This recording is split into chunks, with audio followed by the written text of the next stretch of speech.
back to the Road Travel Podcast. My name is Jesse Hunt, and on today's episode, we actually have an old friend of mine that grew up down the street from me named Rachel Kelly. Over the last 10 years or so, Rachel has been busy. She's traveled the world, she climbed Mount Kilimanjaro, and she recently started a business here in Toronto called Make Lemonade. Make Lemonade is an all-woman co-working space that Rachel started as a way to build a community of like-minded individuals to empower and encourage each other to turn their goals into a reality. Her company's really taken off over the last year, gaining tons of popularity and landing itself some pretty impressive PR, being featured in Forbes and Fashion Magazine. Rachel and I talk about the experiences she had while traveling, trying to find herself as a young adult, what it's like to grow a business, and she lays down some wisdom by sharing some of her favorite inspirational quotes that have helped her over the years. If you're enjoying the show, don't forget to subscribe on whatever platform it is that you're watching or listening on, and if you're really enjoying the show, leave a comment. I'd love to hear from you. Enjoy the show. How many things on your to-do list now are holiday related? Well, none today. None. Okay, that's good. I feel like I started a to-do list maybe a week ago, and maybe the second or third thing down was Christmas presents for people. Yeah. And as the weeks have gone on, that keeps getting pushed down, and I have not gotten anything for anybody. Oh, no, I know. They say that this is like the best time to think about the things to shop for yourself. Oh, totally. Yeah. I just bought a new camera today. Yeah, 'tis the season. It is the season. Yeah. I love giving gifts to myself.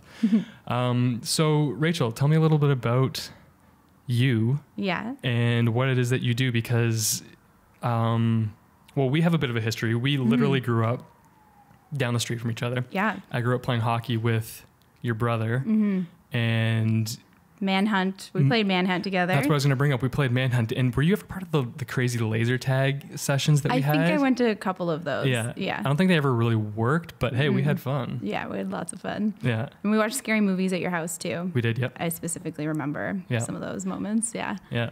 And it's kind of crazy because you went your way, and then I know. And then we just kind of like through mutual friends, and now you're dating one of my good friends, and Yeah. just kind of came back around, and now we're homies. It's so crazy that I think it was like a solid 10-year gap that we did not talk or anything. Yeah. Yeah. I think so. Yeah. Definitely. Just a good chunk of life, 10 years. I know a lot has happened in 10 years. Yeah. So having said that, what has happened in 10 years? Oh my gosh. So I guess in 10 years after I grew up in Burlington, I came to Toronto and went to Ryerson. I studied new media. And actually I was just realizing that I've lived in the exact same apartment for 8 years now. Wow. Yeah. I think that's very long. I'm getting itchy to move. Really? Okay. Yeah. But yeah, I came to Toronto for new media. I loved living in the city. And I remember telling my parents that I was either going to move to Toronto or I was going to move somewhere else in the world. Wow. I didn't want to live in Burlington anymore. And I just wanted to live somewhere exciting. So I came to Toronto. And then after school, I worked I was always kind of like I didn't want just like a specific career. I just knew I wanted to just do a bunch of things. Yep. So I worked for a conference planning company and TIFF at the same time. Cool. And then I also got a job for the Air Canada Centre, and I worked as like a fan services representative to make sure that people were happy when they were going to see the games and concerts. And I did that for a while. I did a bunch of backpacking and traveling. I went to South America for a couple months and just wanted to see other parts of the world and like do more solo travel for myself. And then I came back, and that's when I kind of started to do a bunch of freelancing as well. I worked for a travel magazine because I knew I really liked travel. I knew that was something that was a part of me. So I worked for this magazine for a little while, and that was the first time I started really freelancing and understanding that you didn't have to work like this typical 9-to-5 job. Long story short, I did that for a while. I did some more traveling. Like I kind of did like a lot of gig work and just tried to like save up as much money as possible and then take off and leave and have zero responsibilities. That was me for a long time. Wow. I honestly had no idea that you did any of that. That is Wow. Yeah, that's kind of a part that I don't know, it just kind of feels like a different part of my life. Like when I was 25, that was in 2015, I took 25 flights in 1 year. Was that a coincidence or a goal that you had? Like, I'm going to take 25 flights. It kind of was like, it was near the end of the year. I started to add it up and I'm like, oh my gosh, this is wild. I can't believe, and it was very, I guess, significant because I also had this motivation or somehow had this goal for myself that I was going to climb Kilimanjaro, but by the time I turned 25, and I did it. I did it. Yeah. Wow. Yeah. Yeah. I know that was pretty cool. It feels like it was, well, I mean, it was really cool and great that I did it. But I remember when I got to the top, I really wanted I was searching so much for so many answers. That's why I did so much travel. I didn't know what I was doing. Yeah. And I remember thinking like, you know, you're going to get to the top and the clouds are going to part and there's going to be like this answer for you of what you need to do. And all I did was like got to the top and I was expecting tears. And I tried ugly crying. I tried everything and nothing happened. It was just like, now you have to go down. Yeah. And I was like, oh shit, I have a lot more to figure out in my life. Yeah. Yeah. But that being said, those experiences, did you find that it like did anything for you? Like it kind of like humbled you a little bit? Oh, absolutely. I think with a lot of this traveling, it just taught me a lot more about myself. And for a lot of the trips I did, there was like some sort of like physical challenge as well, because I wanted to just almost test myself to see if I could do it. And I learned I was a lot more resourceful than I thought I was. And I started to learn, you know, what was really important to me and what wasn't. I loved the act of just putting, you know, your things in your bag and that's all you had. You didn't have to worry about anything else. And every time I went away, I was more proud of where I came from too. It's interesting that you said resourcefulness. That has been a common thread in this podcast that people have kind of brought up, and something that they've realized is a very necessary asset if you're going to find success, whatever that may be. And I'm glad that you kind of integrated it into travel, because something that I've talked to a few people about it, but Lindsay and I travel a lot, and we've talked about a lot, like, what does travel mean to us? What is it doing for us? And I haven't thought of it that way, as far as like it makes you resourceful, which it 100% does. I think just because of my career in general, it has made me realize that I'm just kind of like, I naturally have to be resourceful. So maybe that's why I haven't realized it in travel. But like hearing that you found that out about yourself because of travel is cool. Yeah. Yeah. It's just kind of like pushing yourself to these limits. And it's like, I just always remember my parents too, because they always brought my brother and I on tons of trips, like all throughout childhood. And no matter where we were going or how long, we always had to bring carry-on. And they said, if you don't bring it, don't worry, like you'll be able to buy it. And that was just like a good reminder too. And like the greatest test, I guess, was even when I was going up Kilimanjaro, there's like this summit night. Up Kilimanjaro, you have like those, it was 7 days for the hike. And so you have your main bag that like stays back at the hotel. And I spent all night like going through my things, like this is what I need, this is not what I need. Anyways, my first night on the mountain, I realized I didn't bring the right stuff. Like I left it at the hotel. So for 7 days, I had 2 pairs of socks and I forgot a flashlight, like half the things I forgot to bring, and I still did it. And I think that's like a good like metaphor and reminder. It's like, you know, no one's going to ask you if you had this or if you had that, or did you use this type of tech or whatever. It's more like, but you accomplished what you set out to do. Yeah, it makes you grow up fast. Things that you like maybe relied on your parents or something like that for so long, and then all of a sudden you're in the situation where it's like, well, I'm here by myself. Yeah. Yeah, I was tested a lot when I started my business too. It was just, I remember so many times something challenging would come along, and then I would just tell myself, this is not the hardest thing you will accomplish. And I just persevered. Wow. Yeah. Words to live by. That's a really great quote. Yeah. Do you have that written somewhere on a wall or? No, because I also sometimes feel like it's a little bit harsh and mean on myself too. Yeah. Yeah. Okay. Yeah. Yeah, I guess so. Yeah. It's like someone's yelling at you. Don't worry. Like this is not the hardest thing ever. I think that's a little mean too. Yeah, but I don't know. You can flip it and look at it on the positive side, being like, it reminds you that you can handle a lot more than what you think you can. It's so true. Yeah. I've been reminded of that a lot in my life, that like it's surprising how much you can handle. I know. I think it's like really good to like write down or file away or something of like things that you celebrate, big wins, like good things. I have this folder, like a physical folder and like an email folder called Warm Fuzzies. And it's just like nice letters that I get from people, and I file that away. And then when I'm having a shit day, I look at them. That's so great. Yeah. That's amazing. Do you come up with these things on your own? Like the warm fuzzies folder, was that just like, I just need a warm fuzzies folder? Yes, Yeah. I did actually kind of just come up with that on my own. But then I told someone else about it, and they're like, oh, it's like writing down your wins. So I think everyone has their own version of a warm fuzzies. Okay, cool. Yeah. Well, after this podcast, warm fuzzies are just going to take off through the roof. You should probably like... I know, trademark it. Yeah, trademark it or buy the URL or something. Yeah, I'll sell a physical folder called Warm Fuzzies. Your new company. Yeah. The warm fuzzy folder. Yeah. That's amazing. So why don't you tell me a little bit about your business, what it is, and why you created it. It's such a cool business. So let's talk about it. Yeah. So Make Lemonade is actually, we just celebrated a year in September. Congratulations. Thank you. Which is so nice because now it's like we're doing everything for a second time. So it feels really good. But it's a co-working space, and it's a co-working space specifically designed for women. And the reason I started it is, so I was freelancing for a while, and I was working for this one company, and they offered me this full-time job, and I was all set to take it because up until that point I was just kind of like accepting things, saying yes to things, and still not really sure of myself. And so once I got this full-time opportunity, I was like, yes, this is the answer. I'm gonna do this.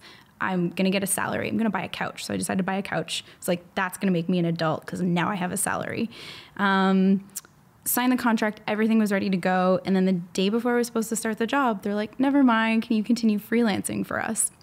And it was kind of like the record rip in my life. And I was like, oh my gosh, like, what am I supposed to do now? I really don't want to go back and freelance. I really don't want to be working for someone else. I'd always known I wanted to start my own business. My parents were entrepreneurs. I wanted to follow kind of in their footsteps, and they had created such a great life for my brother and I. I wanted to be able to do that for myself and for my children one day too. So I kind of felt like I had three options in that moment. And one was either look for another job. The second option was, okay, jump on a plane. Let's go try and find yourself. But I was like, that's not gonna solve anything. Or the third one was, it's time to start something for yourself. And it was time to, quote unquote, like make some lemonade. So that's where the name came from. And I basically kind of took a look at everything that was happening in my life, things I liked, things I didn't like, and what were like the constants. And throughout all the time that I was freelancing, I was either working from coffee shops or I was working from home. And I loved exploring the city. I loved seeing great architecture, nice, like beautiful design. And I also loved like having a home office too. I liked that part. But the one constant was that I was getting super lonely. I didn't have a community. I loved what was happening online. There were so many great women's communities, so many great conversations that were happening that I was like, I want to be a part of this in person. And the ironic thing out of all of this is that I was a part of a co-working space as well. So it's kind of like, well, isn't that like you were there? That's it. But it wasn't 100% my community. It felt good for a while until it didn't. And I always had this craving to kind of make my own like physical space. I wanted to do something like that.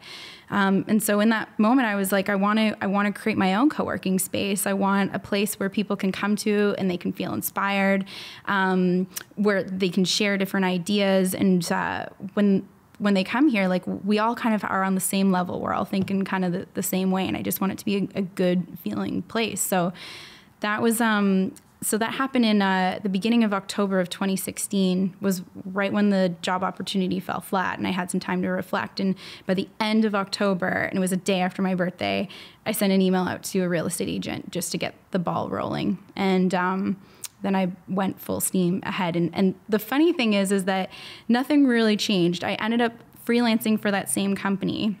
I still stuck with them in order just to make money, but I finally had there was kind of like a spark that was lit, and I had a mission, and I wanted to fulfill like it. A purpose almost. Yeah. So would you consider that finding yourself? It's interesting, like yes and no. I think I found something that like fueled me. Cool. But I think in this whole process, that's now like 2 years ago now, I mean, I've lost myself completely, regretted what I've done, learned new skills about myself. I think I've like just maybe understood a new definition of like what I think it is to kind of be a person living in this world. The joys of business, huh? Oh, yeah. Sometimes I'm just like, being a human is really hard. Yeah. Yeah. That's a better way of putting it. The joys of being a human. Yeah. Yeah. But you learn so much from yourself. I can relate just in like the last 2 years. And, you know, we can ask my wife just how many ups and downs I've had. Just like, there was one moment where I thought I figured it out. Yeah. This is where I'm supposed to be. Yeah. And then you go up, you go down, you go up, you go down. And now I'm feeling like I'm in a good place, but who knows, that could disappear like that. I know. But looking back on these moments, I do not regret it. No. Because you learn so much, and you learn so much about yourself more than anything. And that, I think, just equips you for the next stage of whatever it may be. It doesn't allow you to become complacent. Let's put it that way. It's very true. I'm 100% not complacent. Yeah. So it's exciting. Yeah. It's been an interesting 2 years, that's for sure. And I think one of maybe like the truest tests was like, as soon as I started doing this and started dating my boyfriend, I remember just being like, yeah, this is something I'm going to do. And I think that is a great test for a relationship, is start a business. It's not pretty. No, it's difficult, but yeah. John's a good guy. He understands. He gets it. Yeah. Yeah. Yeah. Beer break. Yeah. I know a little bit about so Lindsay and I went to Peru in May, and I didn't know you did Kilimanjaro. I would have totally talked to you way more about it, because I was super concerned about the altitude thing. Yeah. Wasn't that bad. Well, the good exercise was I did the Inca Trail. Oh, did you? Okay. And then a couple years ago, I went to Peru in oh my gosh, I think 2013. And that's when I did the Inca Trail. And then I went to Kilimanjaro. And then I went back with my mom, and we did the Salcantay Trail. Wow. Yeah. I love doing those kind of climbs. It's very different. Cool. Yeah. It was difficult because I've got really bad knees and ankles and feet. Oh. So I actually had to ride a horse for quite a while just because I got really banged up. Yeah. But I climbed the hardest part, and I almost broke down at the top because it was such an emotionally and physically draining experience. I know. But yeah, it's amazing. Lindsay and I just took up rock climbing. Oh, cool. And it's been a lot of fun. We're just in a gym right now, but it's been such a, it kind of goes with the whole progressing thing and not being complacent. I'm afraid of heights, but something about doing this and putting myself in such an uncomfortable position and getting past it and kind of so true, feeling that. Yeah. And doing rock climbing, I think is a very safe way to test your fear of heights as well. Because you're so secure doing it there. That's the best way to practice it. And your trust for your partner, because that's so true. Oh my gosh. Yeah. I don't like rock climbing that much because it makes me super anxious and my hands get super sweaty. Totally. I hate being the person down below. It's I'm this is too much responsibility. Really, I'd rather have a 5-year lease on a building instead. Yeah. Is that what you have, a 5-year lease? Yeah. Oh, you're in it for the long haul. Oh yeah. There was a lot of things where I had to, before I signed the lease, I just calculated how old I would be. Okay. That was the first thing I did. And just was I think it helped solidify this decision. It was you're going to make this work. Nice. Yeah. And so have you, what are the ups and downs that you've had? Have you had moments of regret, or have you been for the most part just this is going according to plan? Oh, nothing has gone according to plan. Because I think my plan really was there was so much involved in getting it set up. And it really was kind of the open the doors and hurry up and wait. Sure. And I had spent some time basically in the previous year before opening of building momentum online and, creating this community that I really thought, I'm going to open the door and all these people are going to come in. And nothing like that happened. In fact, only 1 or 2 people came in, and they were my friends, and I didn't even know how to charge for day passes or anything. But what also happened was the press release went out on the first day. And up until that point, I'd never really experienced anxiety. That just wasn't in my nature. And I feel like I learned that all in 1 week. And I'm just slowly learning how to deal with that now. Because all of a sudden there's a lot of questions that needed to be answered. And I still was figuring out half the answers. So there was a lot of like that. I had to be so strong with the saying, like, if you build it, they will come. But no one tells you how long it's going to take. Mm-hmm. And it like the truer words have never been said, that it takes twice as long and costs twice as much. Mm-hmm.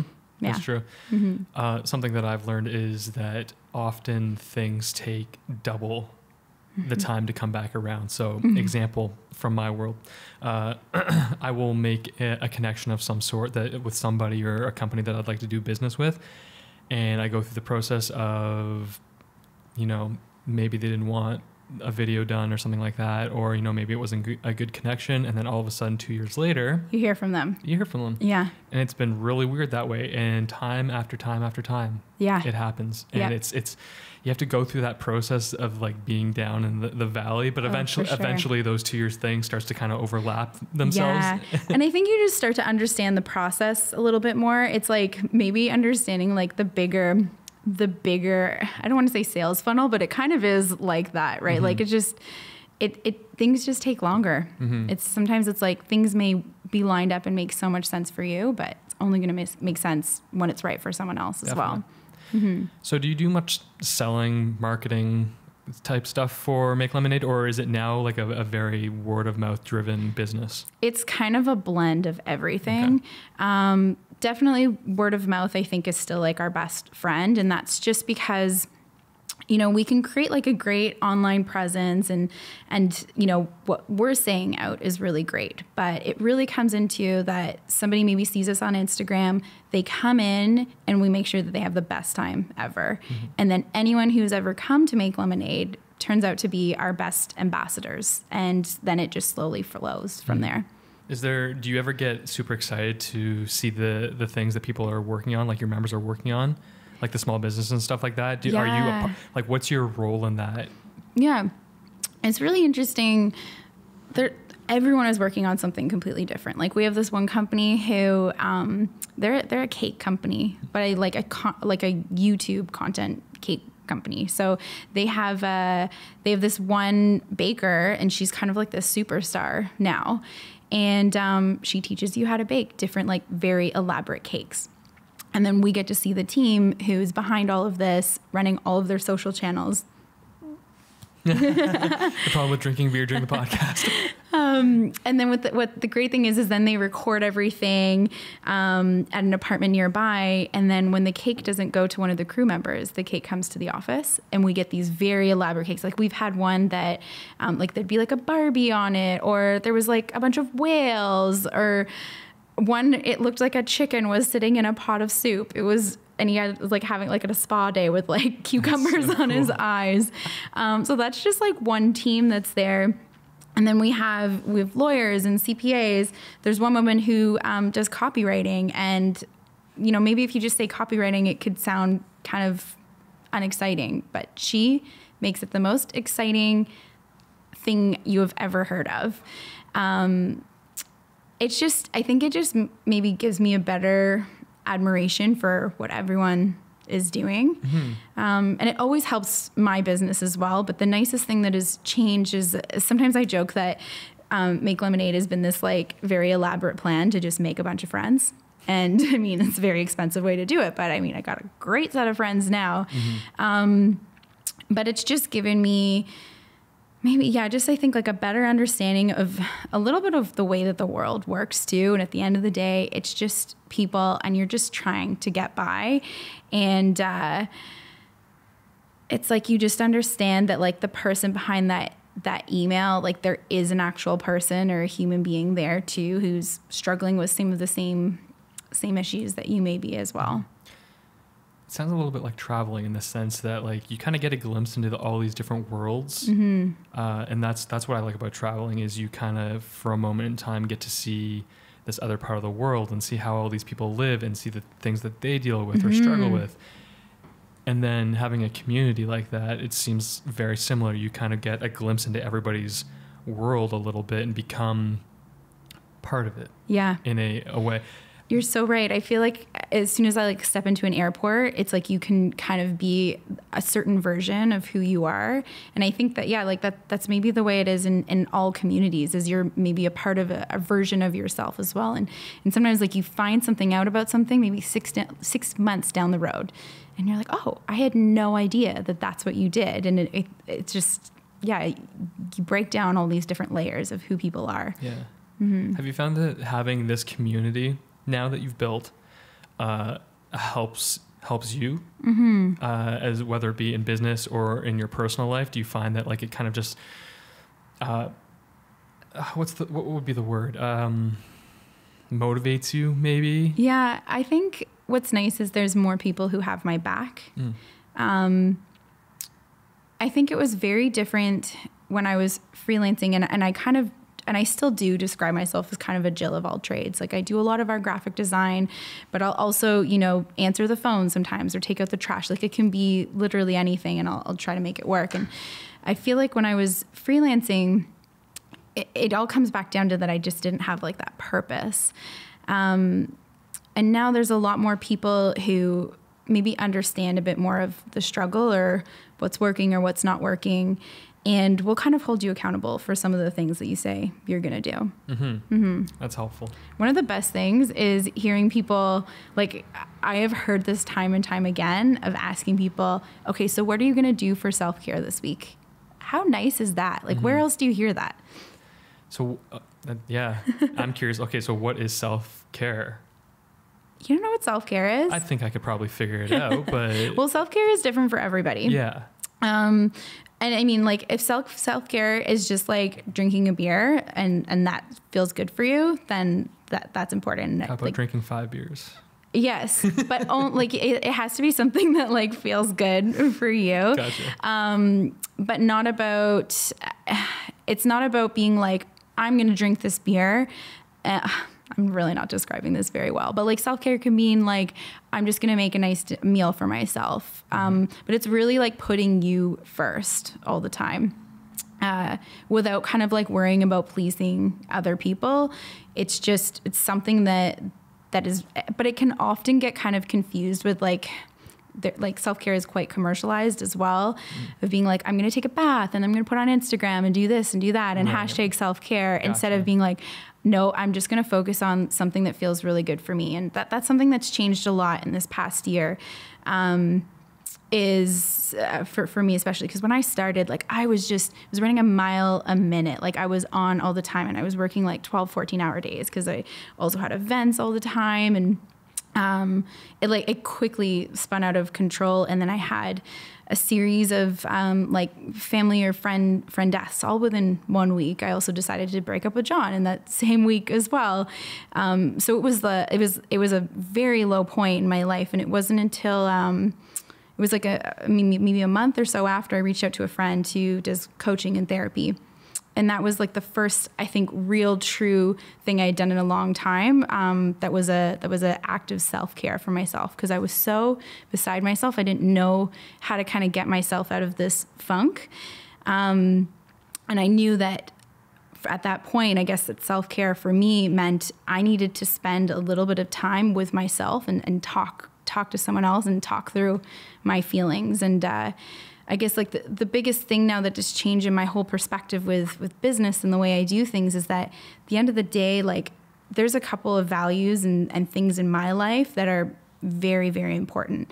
And if that stuff doesn't happen, then nothing else is really worth it. Like why am I burning the candle at both ends if at the end of the day I'm not even going to eat something for myself? What's the point of all of that? It's true, and it's a good way to look at it. Yeah. I find that it's very easy to become unhealthy, whether it be, mentally or physically unhealthy when you get into something. And that isn't to say that you don't love what it is that you're doing. Mm-hmm. But what I have learned, that life is all about balance. Mm-hmm. And it takes a lot to find that. It's very hard to control it sometimes, but the more intentional you are with it, which this is probably I'm probably saying the same thing you just said, but Yeah. like it's part of self-care. It is. Yeah. It is. Balance. Yeah. Balance, or like this integration. Cause sometimes I think of like, there's like a teeter-totter, and you want like the teeter-totter to like fit like right in the middle. But that's so hard. Cause what if like you're working on this crazy project, and then all of a sudden that means, but if the other end means that you're going to eat really, really well, but you've got this crazy project and now you need to go longer, like that's going to go off kilter. So I think instead, like for me, for a long time, I was like, I'm only working like these hours, that's it. But it wasn't like a true fine balance, but it had to be like this assimilation of both worlds where everything felt okay and it didn't feel like I was neglecting one thing or the other. I'm not like a perfectionist at this, but I'm working on it. Yeah. Who is though? Yeah. It's like we said, it's human Yeah. nature, right? Like you're just Yeah. figuring it out as you go. Sort of. Yeah. I think like the biggest thing that's changed for me is I try to stop. It's like this internal conversation where if you do something, or if I've done something and it doesn't make sense or whatever, I usually will like kind of like curse at myself or like feel guilty about it. And I've kind of just cut that negative self-talk and just tried to give myself a little bit more compassion for the things don't really work out the way I wanted it to at the beginning.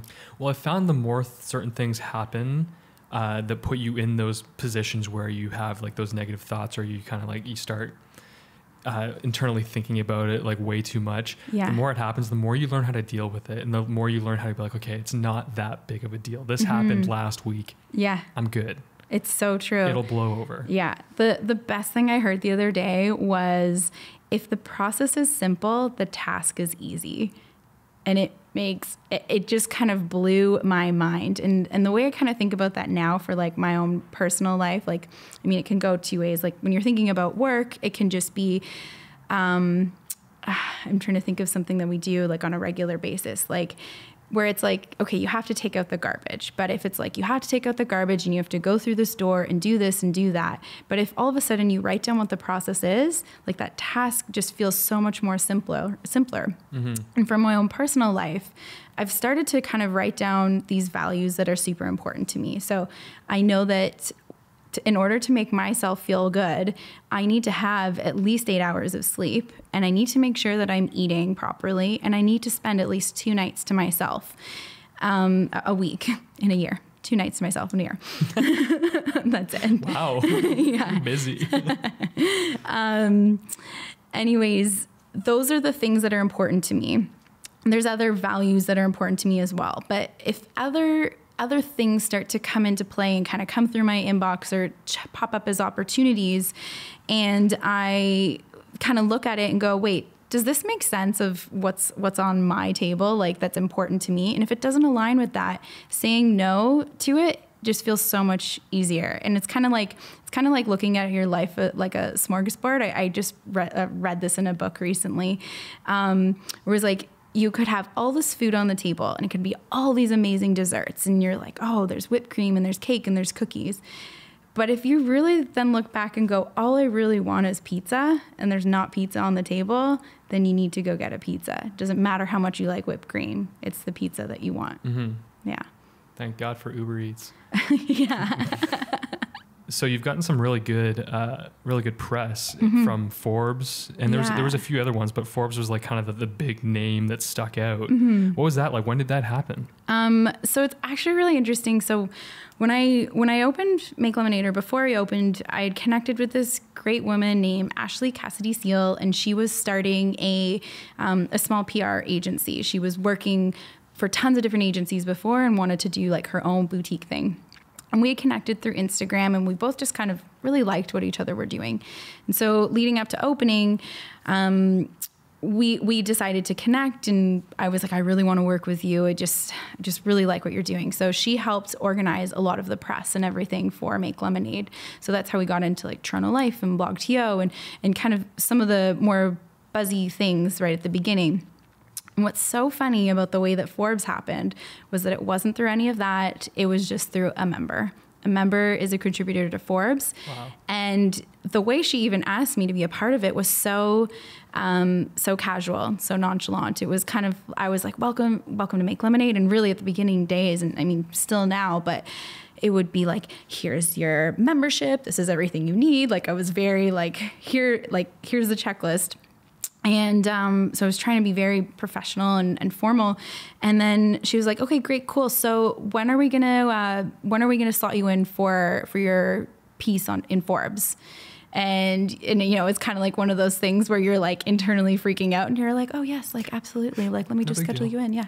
I'll check with my people. And I remember like that phone call, because I think at that time I still was the only employee there as well. So that also meant that I had to be very skilled at managing my time and making sure people were only calling me on the office phone so that people would know that it was like busy or something, like so that there wasn't another phone ringing, and I'd have to make sure someone was at the front in case someone walked in. But let's be real, no one was walking in. And I was sweating so much during the entire phone call. And then the article went out, and it was super cool. And I was like, okay, I guess I should start adding these things into like on our website and just making us more credible. And now it's just a cool accomplishment. That is a cool accomplishment. Mm-hmm. Is your dad stoked? Yeah. My parents were like super stoked. But I remember like, because of all of this press at the beginning, what was the most amazing thing is when I opened, I think I had 800 followers on Instagram, which for some is a lot and for some it's not. And at the time it was like, I'd been chugging along, just trying to just like push out consistent content. And the first night I opened, my parents and I went out for dinner, and there's a restaurant right below, Make Lemonade. And I got a text from someone being like, oh, congrats on the Blog TO article. And I was like, oh my gosh, this is so exciting. This is amazing. And I remember my parents and we're checking Instagram, and maybe every 5 minutes, the number of followers was just going up and up and up. And I think in like one night we gained like 200 followers in an evening. And so now every once in a while when I tell my parents about like, oh, like I'm going to do this interview for this, they're like, oh, I'm not surprised. Good for you. Like, cool. Yeah, it's just like, yeah, so what do you want for dinner when you come home this weekend? Like it's no big deal. Yeah. Of course you have an interview with Huffington Post or whatever.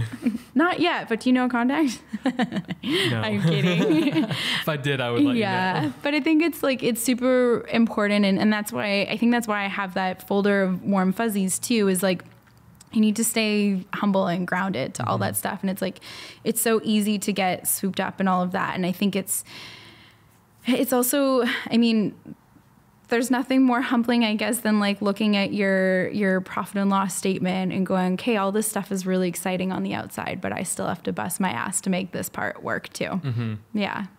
It's what everybody doesn't see behind the scenes, right? Mm-hmm. Mm-hmm. That can like really stress you. But at the same time, it's so good that it's like you have the other side, that like it would suck if both things were kind of bad. Oh, that's true. Right? Or you know, I'm not saying it's bad on the one side, but like you know, maybe it's not where you want it to be, but the other side is like exploding and all these positive things are happening. So it really, for me, I feel like that would be like, you know what, this makes me feel good, and that's what matters. Yeah, absolutely. Mm-hmm. Yeah, it's like sometimes I think it gives maybe like a false sense of reality, but at the same time, it's like, well, this is part of the story. Mm-hmm. That's it. That's just one little piece of what's going on. Mm-hmm. Yeah. You know what's so hard is like putting stuff out on social media, because part of our social media thing is like I say stuff from the heart, and it's so frustrating because that's the stuff that like really resonates with people when I'm like, no, let's just build the brand. Like it can't be dependent on me. But then someone will be like, oh, I really love what you like wrote on Instagram or what you said. And I'm like, what did I say? What did I do? Yeah. That's something I noticed with this podcast too, is because I'm trying to build the brand of that. And I would try and like everything I say was so structured and so thought out, and like I technically work in advertising, so I'm exposed to these things a lot. But the things I've been getting the most positive feedback on, the things that people actually respond to and message me about and resonate with, and a lot of the comments I've been getting have been when I share something personal. Yeah. When I come across as like genuine and authentic, and that it was eye-opening when somebody said that to me, and they said, "Oh, thank you for being so open," and I was just like, "Oh man," it was like a light bulb for me. I was like, "Okay, well then I have to stop pretending and trying to build this brand. Just be me, and hopefully everything else will follow." Exactly. But I think it's like when you think about how many people are in this world, that you don't really need to worry about, like, there is a community for everyone, whether it's a podcast or a co-working space or, well, those are the only communities in the world. That's it. Yeah. The only ones that matter, at least. Exactly. Yeah. But whether it's like a conference or like a type of meeting, there is something for literally everyone. It's true. Yeah. And wouldn't you rather be known for or have your brand reflect something that is like true and honest instead of something fabricated? Yeah.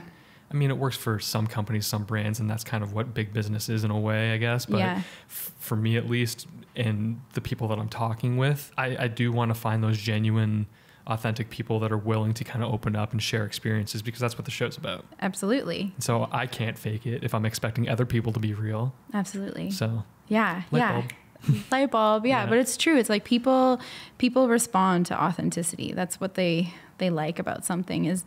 And I think that's like, that's everything I think that's everything I've tried to do for a long time now, is like, it's like remove all the fluff. It's like all that fluff and like the beautiful branding and everything, like that's just one way to like pique someone's interest.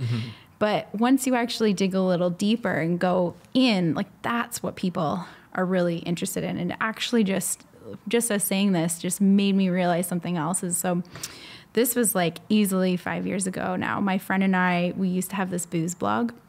And we would write all about different types of alcohol, and we would meet with different like brewmasters and people in the wine industry, and we would learn about them.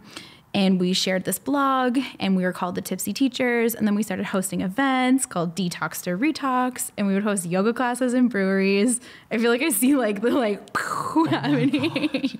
Tell me you still do this. No, well, ironically, like the last Detox to Retox we did happened the day before I opened Make Lemonade, because I also am like very bad at time management in some respects, and I sometimes it's just like these things are happening. But I remember it took us like 6 months or so after we were running these Detox to Retox things that people really liked it, not because like the formula was so simple. We went to a brewery, we talked about beer, we did some yoga, like it was so simple. But why people were coming was, it was kind of like this novel idea, but we started to build this community of different people, and they were coming because they liked to talk with us too. And we had these great conversations after, and it didn't matter that we had like a really fun hashtag, and we were so worried sometimes about, okay, like does the event header have this, and should we say this in the event description or that, when really it was all about just bringing people together and doing something unique. That's what it is. That's community right there, right? Yeah. I think I've been building communities for longer than I realized. I think so. I think your thing is a community builder. I think your next move is like a city planner, potentially. And make your own city. I don't know if I could do that. I don't know if I want to. But the nice thing that I've realized about, and this has kind of been my little motto that's been pushing me through for a long time, is, and even when I wasn't 100% happy with any job that I've had, is this reminder that I can always change. Like I may have this lease for 5 years, but it's not impossible to get out of it. It may be complicated, but it's not impossible. And just this reminder that this is what I'm doing right now, but it may not mean this is what I'm doing forever. Or maybe Make Lemonade's going to live on longer than I will be involved with it, or whatever thing. And that's just given me like more permission to just explore and do different things and remind myself I'm not stuck in anything I do. Yeah. It sounds like you kind of have this ongoing search for like, you started off by saying, I travel a lot to try and find myself. And it sounds like as much as you've learned new things about yourself and what you like to do, it sounds like you're kind of still searching, which isn't necessarily a bad thing. I think you've found more than you potentially realize. I think so. And it's just, yeah. And that, I think that happens to most people. It just like, it kind of like manifests its own way and comes out in its own way. Yeah. The things that you've learned and experienced and stuff like that. And that's exciting. Do you have an end goal, or is that just part of searching? I don't know. Well, I don't know. Isn't that like a little sad to think that like, here I am at this age to be like, this is my end goal. That's it. Like, I just want to be able to be like, at the end of the day, there's like two things that I think matter, like being able to feed yourself and being able to house yourself. Like, I think those are maybe the things that, okay, that's your basic survival stuff. And if I can be happy doing that, I think that's kind of like the ultimate goal. I want to just be able to give myself permission to explore and do all the things I could ever dream of. Like, I remember talking with some friends a long time ago about like, what's your idea of rich? Like, what's your happiness level? And there was one being like, can you like be like the level of being able to order extra guacamole without even like blinking? Or would it be like, I want to be able to jump on a plane tomorrow and don't even think about it either. And I think it's, I don't know, my happiness level is just being like, every day, if I don't want to do something, I don't have to, or I have like that choice to kind of, you know, do something else or push through those little things that I don't want to do, but realize there's more potential for me to do whatever I want. But I think like if anything that I've learned in the past 2 years is that it's like those new ideas and new exciting opportunities like that. I'm just at the start of like the fun stuff that's going to happen. So there's no way I could imagine what else is going to happen in my life. Yeah. Yeah. It's such a great way of looking at it. Yeah. Who needs end goals? No, I mean, I would love to be able to jump on a plane at any point. Yeah. And some days I still flinch at ordering extra guacamole, but it's not all about money. I think it's just, I just would love to be so content with like the exact moment that I'm in. Yeah, exactly. I think that's what a lot of people are searching for. Yeah. And happiness. But content is a good way, because like you're never going to be 100% always happy. That's just not the way we work. But like content in the sense that like there's just no stress and there's just, I'm here and this is the perfect moment, at least for a little bit. I guess I'm just trying to be like Buddha or something like that. Like, you're just a hippie. Yeah. Yeah. Well. Yeah. No, but it's good, because hearing that coming from like, you know, how old are you? Sorry, just drinking some beer. That's cool. I'm 28. Yeah, no, hearing that coming from like such a young business owner that, you know, no doubt has a million things going on. But like hearing all of the things that you've learned in the last couple of years from that, and how, I don't know, it's inspiring to me, because I feel like you had like almost a quote for everything, which is really, really cool. To be like a tangible way to explain the way that you're feeling or the things that you've learned is so important. I have a hard time with that. I think that like I mentally figure it out, but I could never, like if you asked me like, Jesse, what have you learned this year? I'd probably not be able to say it so gracefully.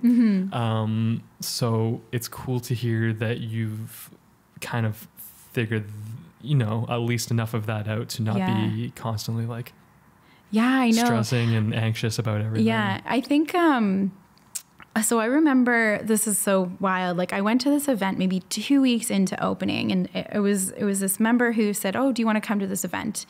And it was the first time I was going to, like, if I were to look back now, like I've been to so many events now. It was the first time I started to go kind of to more of these entrepreneurial events. And, it was this like speaking thing where all these different people would get up on stage and share their stories. There was maybe 6 or 7 different people who were like lined up to do this, share their stories. And then there was an opportunity for everyone, anyone in the audience, if they had something to share, they could just get up on the stage and share what they were feeling or how they related. But before you got up on stage, there was this activity where everyone would journal. They were like, "Hey, we're going to have a simple journaling activity where you're going to write whatever it was." And I think I was feeling a lot of emotions at that time. And I remember I got up on stage and I burst out into tears and said, "I've never journaled in my life before."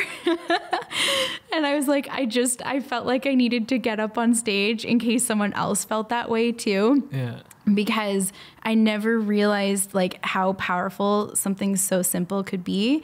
And I think the only reason why I think the way I do now is because I've done so many interviews in the past 2 years that I've been forced to reflect a lot more than I ever have probably in my entire life.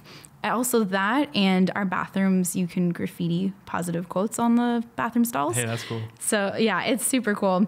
So I see a lot of positive quotes all the time. And I actually had a friend come over to my house, like this was a couple years ago, and I've never had a friend over since. And I'm kidding. Wow, I thought you were serious there for a second. Yeah, I've lived in this place alone. But he was like, wow, you have a lot of things that tell you what to do. And it was all these different positive quotes. And I don't think of it as like these things that tell me what to do. I think it's just more like affirmations of like feel good stuff. Yeah, reminders. Yeah. I think that's so important because in the heat of things, like you may, have a quote that you hold on to, but in the heat of things, you maybe don't remember it. So having it there in front of you. Yeah. That's something that I did when I was at the beginning, when I was starting to write a lot of treatments and bidding on jobs. And the first big job that I landed, and all of these questions were flying at me. Like, I don't think I fully understood what being a director was until that happened. Yeah. And, like agency clients, like my crew, my producers, they're all asking me all these questions. They're, we need like your shot list. We know all these things. And I just remember, taking a deep breath and writing at the top of my page in big bold letters, like, take a breath, you can do this. And I do that a lot now because awesome. I find just the way I am when I get creative, when I'm writing a treatment, if I get an idea, it's just like this overwhelming wave of ideas, and it can get carried away really quickly, and I start getting worried that I'm going to forget things. Yeah. So I really I do this at the top of all my pages now, just to remind myself to breathe, like chill out, bring myself down. Yeah. I got a quote for that. You do? Yes. Let me have it. Everything you need is already inside of you. Oh.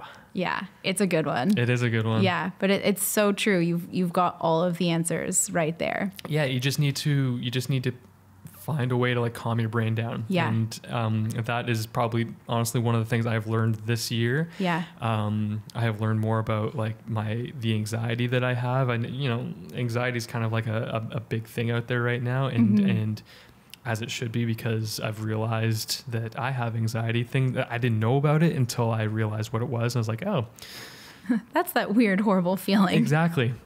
And so I've learned how to control that a little bit in those areas of my life where it was kind of hindering me from doing what I love to do. So that's what I get from this year. Yeah. That, and things will take the time that they need to take. Yeah. I love that too. It's like sometimes like just like relieving that pressure.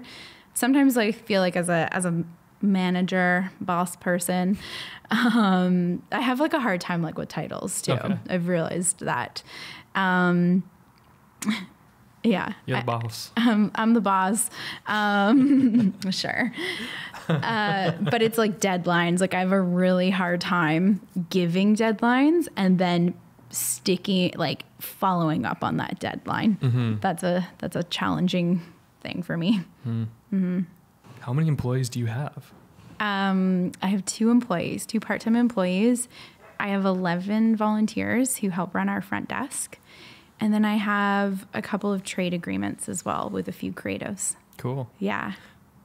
What's it like? What do you mean by trade agreement with creatives? So that basically means that I have a service that is beneficial to them, and they have a service that's beneficial to me as well. Yeah. So no money is exchanged, but we basically still like value out the trade, so it works beneficially for both people. Okay, cool. Yeah. I just always call it swapping services. Yeah. But yeah. Trade agreements is much better. Well, I think like the other thing that I've learned with a lot of stuff is like, if like, it's like we treat it super seriously. Like, and even we have a contract, and in the contract we say no money will be exchanged during this thing. And we set like the beginning date, the end date. We treat it exactly the same. It just feels a bit more formal. Okay, cool. And like you're valuing both parties' services too. Yeah.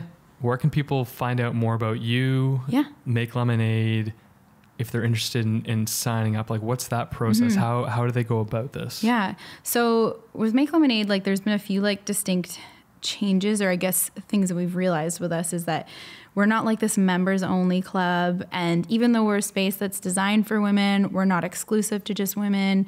It's not a women's only club. It's a space that's for everyone. So we have day passes. So you can come in and just purchase a day pass. It's kind of like going to a glorified coffee shop. So instead of paying for a coffee and kind of just like staking out at this one seat and hoping no one takes your stuff when you go to the bathroom, like you come in, you get a nice welcome, you get unlimited coffee, tea, and lemonade. And you get a cool space to work at. And when you go to the bathroom, no one's going to take your things. So we've got that. We have different membership options, which you can find out about on our website or if you come in. And then we have different types of meeting rooms, like different events. There's all different ways that you can be a part of the community. So you can just go to makelemonade.ca, or you can go visit us on Instagram at Make Lemonade Co. Because someone who only posted one thing about their brunch in like 2012 is Make Lemonade on Instagram. Did you message them, try to get it? Yeah. And I messaged all of their followers and nobody responded to me. I was like, I will pay you for this. But you should contact Instagram and see if they can like shut it down and give it to you or something. I just don't even, well, it's too late now. Like I feel like we've got enough of a thing. You got tagged all over the place. Yeah. So. Yeah. It is what it is now, but it's a little annoying. And then I guess if you want to find out about me, they can go to like Rachel Kells on Instagram. I don't really post too much, but I'm there. Yeah. They should just come visit you at Make Lemonade. Yeah, that's probably the more practical way because I'm still there a lot of the time. You there most days? Yeah. Like it's so funny. Like I created this whole thing to like kind of like escape the quote unquote 9 to 5, but I am there a lot of the time, but I like it. So it's got to be a sign of something good. Do you have like an office space there, or are you kind of like integrated within the community? Like you are co-working with the co-workers? I do have an office, that basically like it's attached to our storage room. So it's nothing like super special, but it's still nice to have a bit of privacy. Just because even though like I do work out in the shared space a lot of the time as another coworker, but I do end up talking to a lot of people a lot of the time. Yeah. So plus you need a place to put the warm and fuzzy folder. Exactly. Yeah. Somebody might take that if you leave it out. They better not take my warm and fuzzy folder. It's very important. Well, Rachel, I really appreciate you coming on. This was a great chat, and it was really so good to hear about the 10 years that we missed. Talking. Yeah, I know. Here's to the next 10. Exactly. Congratulations on all your success. I look forward to coming by and checking out the space sometime. Thank you. Thanks for checking out the Road Traveled podcast. I hope you enjoyed the show. You can find more episodes with other great guests at jessedhunt.com/podcast or on iTunes, Spotify, SoundCloud, and YouTube. Don't forget to subscribe so you don't miss an episode. We'll see you next time.